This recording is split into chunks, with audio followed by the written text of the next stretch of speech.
I'm Indy. Welcome once again to Out of the Trenches, where I sit here in my chair of wisdom and I answer your questions about the First World War.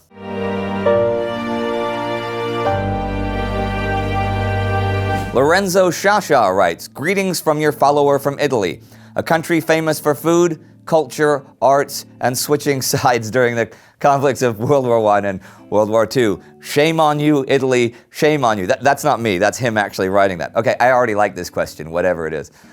Here's my question for Out of the Trenches.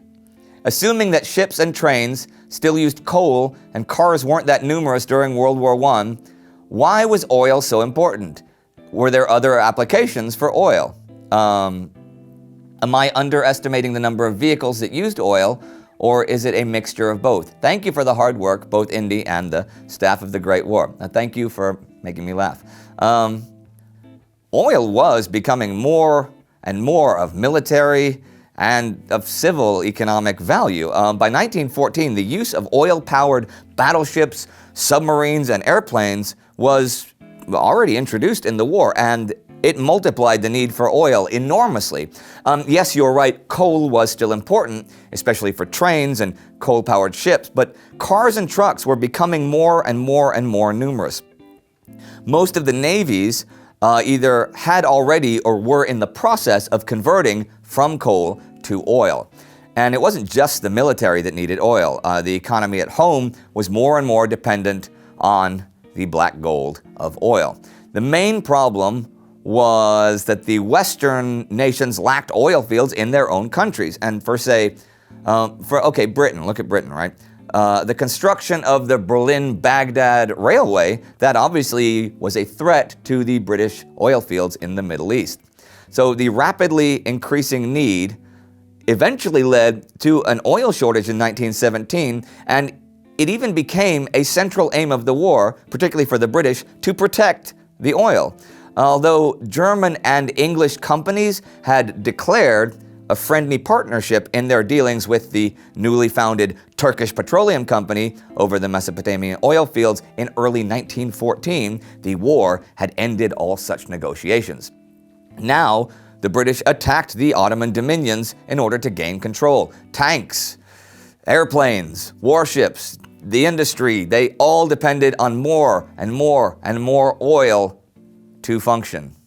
Brian O'Reilly writes, "What did people of the Ethiopian Empire do during World War I? During the African theater, the Ethiopian Empire was on the side of Germany and the Ottoman Empire. Will we see any of Ethiopia in this show? It is famous for resisting colonization during the scramble for Africa in the 1880s and 1890s.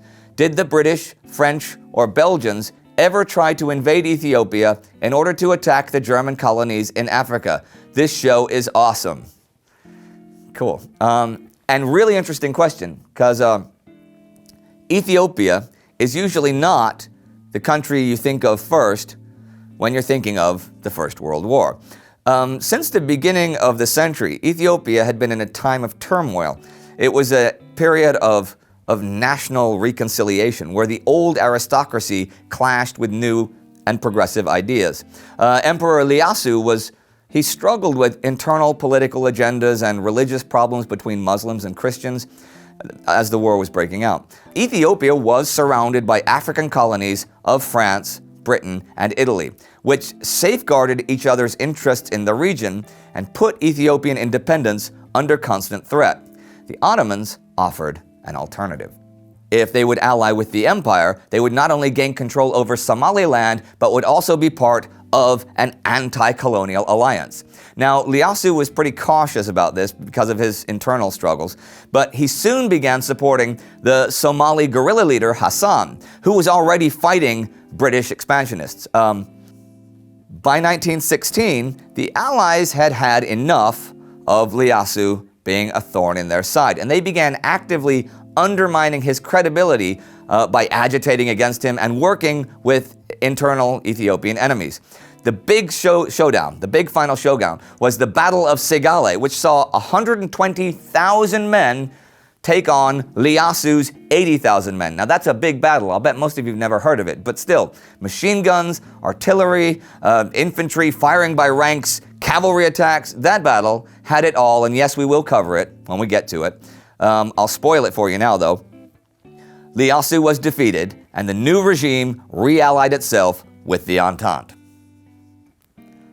If you'd like to see another forgotten front, you can click here to see some action on the Libyan front, further north in Africa. Don't forget to click subscribe, like us on Facebook, follow us on Instagram. See you next time.